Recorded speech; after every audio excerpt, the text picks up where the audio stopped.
నువ్వు ఎంత మంచి చేసినా, మరలా చెప్తున్నా, నువ్వు ఎంత మంచి చేసినా, నువ్వు ఎంత ప్రయోజనకరంగా ఉన్నా, కొంతమంది జీవితాల్లో నువ్వెప్పుడూ కూడా విలన్ లాగే కనబడతావు.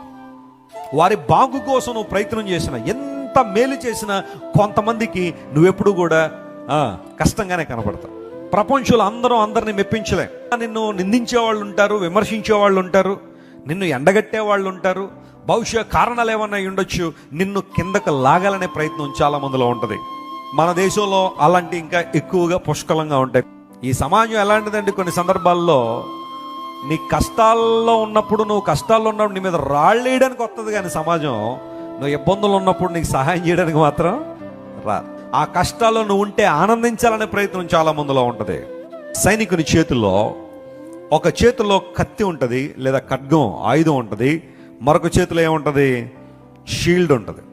ఆ కేడము శత్రు బాణాలను ఆ వస్తున్న ఆ విధానాన్ని గమనించినప్పుడు, దాన్ని అడ్డుపెట్టినప్పుడు, ఆ దెబ్బలు లేకపోతే ఆ యొక్క భారం అంతా అధిభరించి దాని వెనకాలన్న వ్యక్తికి ఏమిస్తుంది, భద్రతనిస్తా ఉంది.